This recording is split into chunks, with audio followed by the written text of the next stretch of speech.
Hey friends, it's time for a story time. We are going to read the story today about the three little pigs. You may have heard this story before. This story's been around for a long time.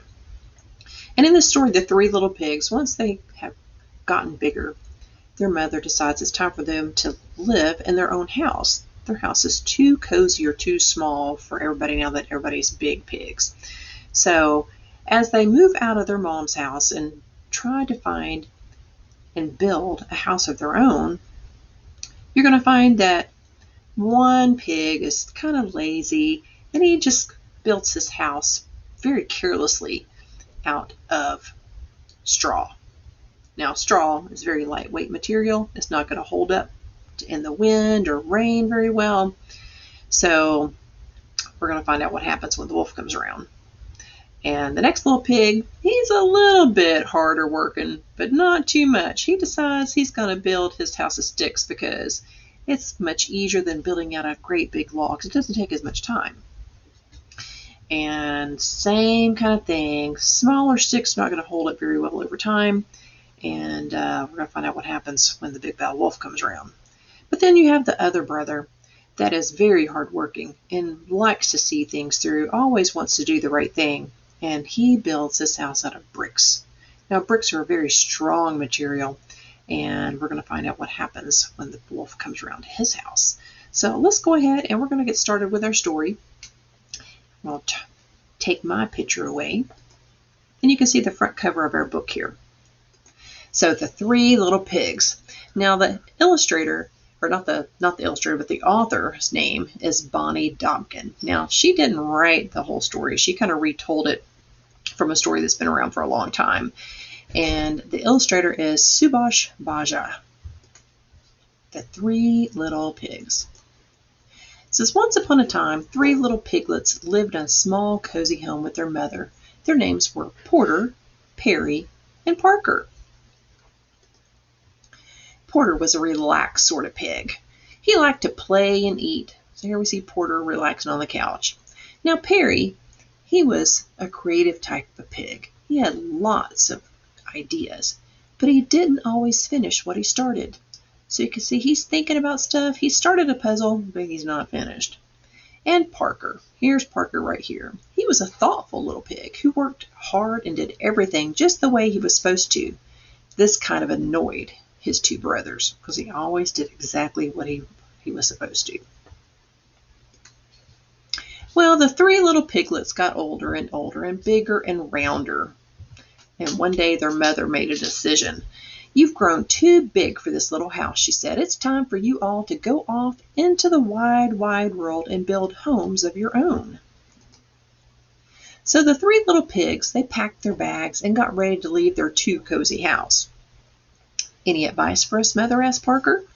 Why, yes, said their mother. Watch out for that no good, big, bad wolf who's always skulking around. Now, skulking is a word that means kind of creeping around, hiding around corners, trying to sneak up on somebody, skulking around, spying, and trying to get you. And remember, always work hard, remember to plan, and whatever you do, do the best that you can. The three pigs kissed their mother goodbye. Then they trotted out of the house and down the road and out of the village. Before they had gone very far, they came to a big field full of golden haystacks. You know, said Porter quickly, I think I'll build my house of straw. It's a nice color, and the house will be easy to build. I'm not sure that's a good plan, said Parker. Will it be warm enough? Will it keep out the rain? What will happen when the wind is strong? Well, Porter just rolled his eyes. It will be a great house, he said, and I'll still have time to play when I'm done. Well, then good luck to you, said Perry and Parker, and they continued down the road. Soon, Parker and Perry came to a shady grove of trees. You know, said Perry, I think I'll build my house of logs. Logs are strong, and I can paint them different colors. That sounds like a good plan, said Parker, if you finish what you start. Remember, Perry, he doesn't always finish everything he starts. Oh, I will, Perry said, and he waved as Parker continued down the road. Perry stood and looked up at the trees. He said, cutting down those trees would take a long time. I'll just build my house from the sticks on the ground instead. And that's exactly what he did. Further down the road, Parker was busily planning his house. He bought bricks and stone and mortar for the walls. He bought strong oak planks for the doors. He worked on the house for days and days. But when he was done, he felt happy. Mother would be proud, he said. I worked hard, and I made my house the best it could be. Now, what none of the pigs realized was that someone very bad knew that they had left their mother's house. And who do you think that someone was? Yes, it was that no good, big, bad wolf. First, the wolf went to Porter's house. He saw bundles of hay held together by rope, and he saw Porter Pig outside napping in the sun. "Hello, Pig," said the wolf. Porter opened his eyes and squealed, "Whee!" And he jumped to his feet, and he ran into his house, and he pushed the door shut, and he hid under his bed. Now, said the wolf, "I only want to have a chat." "Ha," said Porter, "I know a hungry wolf when I see one." "It really doesn't matter," said the wolf. Little pig, let me come in." "Are you kidding?" said Porter. "Not by the hair of my chinny chin chin." "Then I'll huff, and I'll puff, and I'll blow your house in." When the wolf stepped back, and he huffed, and he puffed, and he blew with all of his might, and the straw house flew apart, and the wolf pounced, and the pig bounced, but Porter squealed, "Whee!" and ran. Said the wolf, "Unfortunate."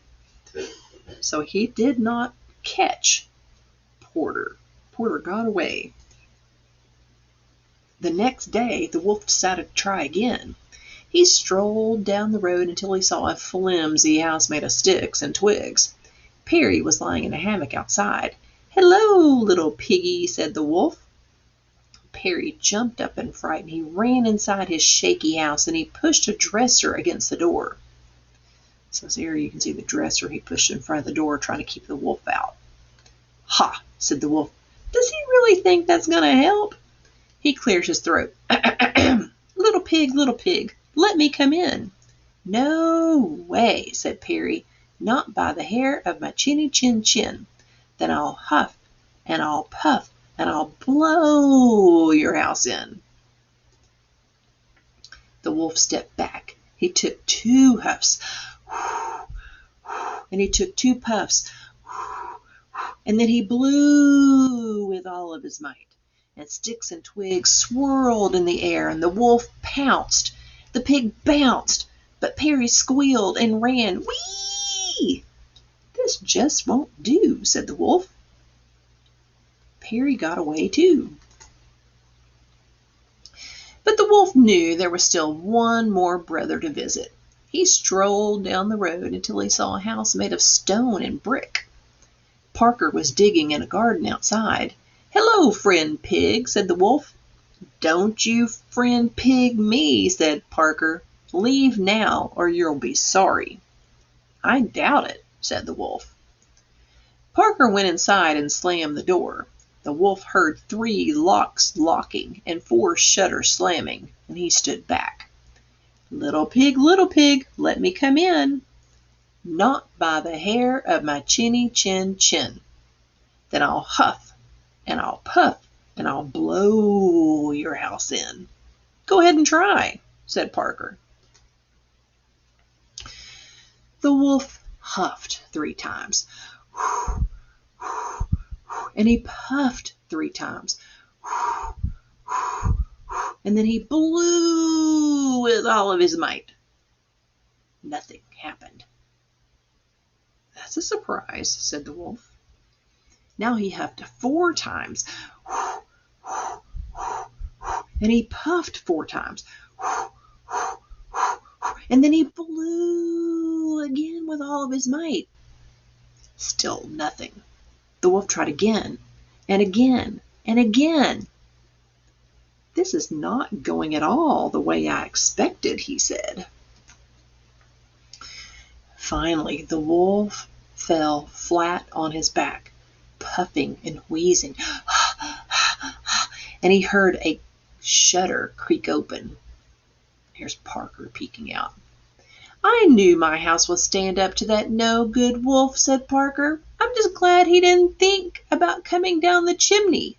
And then the shutter slammed shut.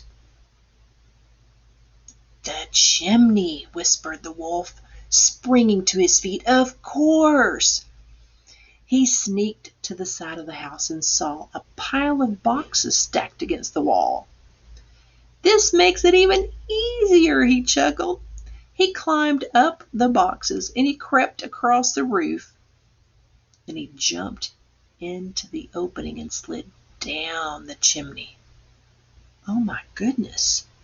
Do you think he's going to get Parker? Or do you think Parker is trying to trick the wolf? Do you think Parker wants the pig to come in? Let's turn the page and see. But down below, water bubbled in a big black kettle that was hanging in the fireplace. Parker threw more wood into the roaring fire. "Here I come, little pig," said the wolf. "You weren't so clever after all." "Oh, no," said Parker, and the wolf landed in the kettle with a loud curt plunk. Water steamed and boiled around him. The wolf howled in pain and shot right back up the chimney. Because remember, when you've got water in a big kettle and a pot on a fire, that water is going to boil and be very super hot. So Parker was waiting on that wolf. He wanted him to come in and get burned. The water had boiled off half of the wolf's fur. "Oh no," cried the wolf. He was so embarrassed that he left the country, never to be seen again. Porter and Perry moved in with their brother, and they lived happily ever after.